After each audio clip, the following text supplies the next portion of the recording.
Depois de 25 anos de negociação, Mercosul e União Europeia fecharam nesta semana um acordo de livre comércio. O tratado, que era muito aguardado por produtores brasileiros, foi fechado no Uruguai durante encontro entre a presidente da Comissão da União Europeia, Ursula von der Leyen, e o presidente Lula e líderes da Argentina, do Uruguai e do Paraguai.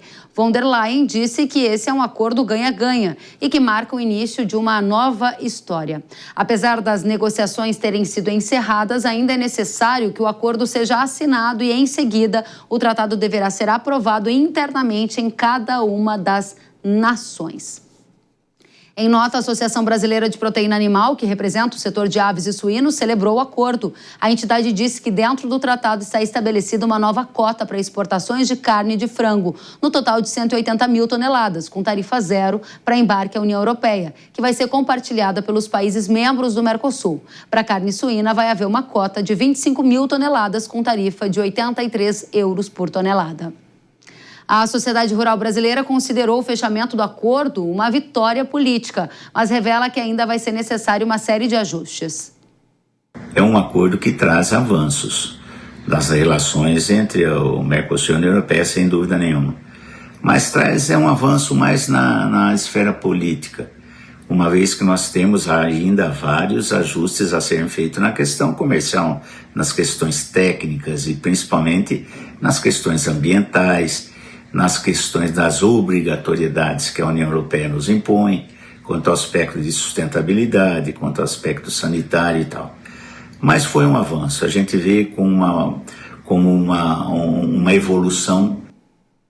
Muito bem, o avanço é considerado aqui pela Sociedade Rural Brasileira, mas os agricultores lá da França não consideraram um avanço, não. O Sindicato Agrícola francês Jovens Agricultores disse que a presidente da Comissão Europeia, Ursula von der Leyen, traiu os agricultores europeus. Em nota, o grupo afirmou ainda que não vão admitir a derrota e que vão utilizar todos os esforços para garantir que esse acordo não seja ratificado, nem pelo Conselho, nem pelo Parlamento Europeu, nem pelos parlamentos nacionais. Vamos até a Europa conversar com o Luca Bassani, nosso correspondente aqui da Jovem Pan News, lá na Europa, que traz como é que está o clima por aí. A gente teve, Luca, muitas manifestações de agricultores falando em traição, dizendo que o momento era perigoso.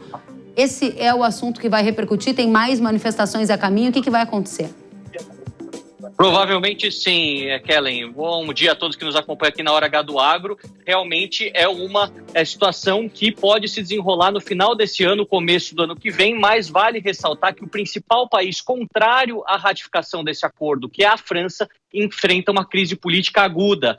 Inclusive, nessa semana, o primeiro-ministro Michel Barnier foi derrubado pelo parlamento francês e nos próximos dias o presidente Emmanuel Macron deve anunciar um novo primeiro-ministro, o que deve depois dar o caminho do país para as próximas semanas, os próximos meses. De qualquer maneira, o Sindicato dos Agricultores fala em traição, fala que é uma situação extremamente ruim para a agricultura europeia e que vai fazer pressão conjuntamente com a Polônia e com a Itália para que a ratificação não aconteça nem no nível nacional e muito menos no nível continental do bloco, seja na Comissão Europeia ou nos parlamentos nacionais de cada uma das 27 nações. Muito obrigada, Luca Bassani, pelas atualizações direto da Europa. Volte sempre, você é muito bem-vindo ao Hora H do Agro. Obrigado. Até a próxima. E a gente vai repercutir agora essa insatisfação dos agricultores europeus e uma certa satisfação dos brasileiros com o acordo Mercosul-União Europeia com a Suemi Mori. A Suemi, ela é diretora de Relações Internacionais da CNA, que é a Confederação da Agricultura e Pecuária do Brasil, acompanha esse tema há muito tempo. Suemi, finalmente temos o acordo Mercosul-União Europeia, o que muda de imediato para Brasil e Europa. Há algo que mude? Oi, Kellen, como vai? Sempre uma alegria estar aqui com você. Kellen, imediatamente não muda, né? A gente andou uma casinha nesse jogo, é a fase realmente, uma fase longa, né? No caso da Mercosul União Europeia, nós nunca negociamos durante tanto tempo um acordo. E foi importante o que aconteceu hoje. Esse foi um marco, né, do fechamento da etapa negocial, mas a gente ainda tem à frente revisão dos documentos, revisão legal, ajustes, tradução, até começar o processo de aprovação, no caso da União Europeia, como você bem falou, do Conselho e do Parlamento, para depois, e isso do ponto de vista da parte comercial, e aí depois as outras partes do acordo, do texto, né, passarem pelos parlamentos dos países membros. Bom, dito isto, o passo seguinte é, eu não tenho um efeito imediato agora, pensa de repente algum telespectador do Agro do Brasil, mas eu tenho uma perspectiva de impactos no curto ou médio prazo, que seria a maior entrada de mercadorias do Brasil no mercado europeu. Há pouco a gente viu a Associação de Aves e Suínos comemorando esse acordo. Quais são as cadeias agro do Brasil mais impactadas por esse acordo positivamente? Kellen, a gente sabe que no comércio internacional a questão tarifária ainda é uma questão que faz a diferença do ponto de vista de competitividade de exportações, né? Então, todos os setores que foram beneficiados do ponto de vista de redução tarifária, eles têm uma melhoria da condição do acesso ao mercado. Alguns desses produtos, eles foram negociados para que essa tarifa zere. Então, por exemplo, frutas, a maioria das frutas, elas terão tarifas zeradas em determinado tempo. É o que a gente chama, existe um cronograma de desgravação. Então, é assim, a gente tem até 10, e no caso, ida e volta, até 15 anos de desgravação. Então, vai passar, alguns produtos serão zerados no momento em que o acordo entra em vigor, depois que passou todas essas fases que a gente falou aqui antes, e alguns têm um cronograma ao longo do tempo. Então, alguns serão zerados. Para esses que serão zerados, sem dúvida nenhuma, a condição melhora muito de acesso. A gente tem uma outra categoria, que são os produtos que foram negociados em cotas, né?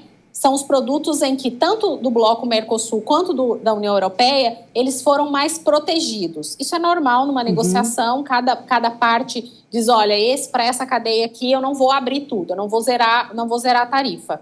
Ou vou colocar uma cota, eu vou colocar cota com uma tarifa reduzida, como foi, por exemplo, o caso da carne bovina, né? No caso das aves, ela vai ser zerada, mas vai ser zerada dentro de uma cota. Então, a gente tem várias formas, mas todos eles, o que a gente vê de geral, é que se eles estão dentro desse pacote, melhora o acesso. Muito bem. E do outro lado, quais são as cadeias agro mais sensíveis à abertura desse acordo, que a gente pode receber dos europeus sem cota ou até com cota, mas com tarifa zero, vai depender dessas questões que você estava colocando? No setor agropecuário, na época, no momento das negociações, agora nessa reabertura parcial das negociações, o setor de lácteos foi muito vocal, né, brasileiro, preocupado. É um setor que tem uma questão de competitividade do ponto de vista internacional, não está tão exposto, ou seja, não exporta, é um setor que exporta pouco e tem essa preocupação. E o setor de vinhos também foi outro setor que demonstrou preocupação com relação à entrada, porque cada lado tem as suas cadeias mais competitivas, e a gente sabe que os vinhos europeus têm uma boa aceitação no mercado, é uma cadeia muito competitiva, então tem essa preocupação. Perfeito. Assim como eles têm a preocupação com relação ao que a gente manda. Para a gente fechar, Suemi, qual é o horizonte de tempo que você acredita que todas essas questões que estão sendo acordadas, que demos mais esse passo no tabuleiro, vão efetivamente virar uma questão de ordem objetiva no comércio? A gente leva quanto tempo para ver esse leite entrando da Europa aqui e ver as nossas carnes entrando mais facilmente na Europa? Kellen, eu não vou nem chutar, mas eu vou dar um exemplo, porque daí a gente tem uma comparação, né? A gente fala em anos. Até realmente isso acontecer. Por exemplo, nós fechamos o acordo com o Mercosul-Singapura no final de 2022, e era um acordo na prática, bem mais simples do que esse que a gente está negociando, porque Singapura é um mercado praticamente aberto, com pouquíssimas tarifas, então houve quase zero resistência dos dois lados com relação a isso, e a gente ainda não entrou na fase real de ratificação. Então, assim, é um processo naturalmente mais lento. Se você fala ainda que você tem que traduzir tudo, você tem que conversar com os sócios, tanto de cá quanto de lá, então, assim, a expectativa, a gente está falando no universo de anos ainda. Muito bem. Suemi Mori, obrigada pelos esclarecimentos. Suemi, que é diretora de Relações Internacionais da CNA. Volte sempre, uma alegria também tê-la conosco. Obrigada, Kellen, sempre uma alegria. Até a próxima.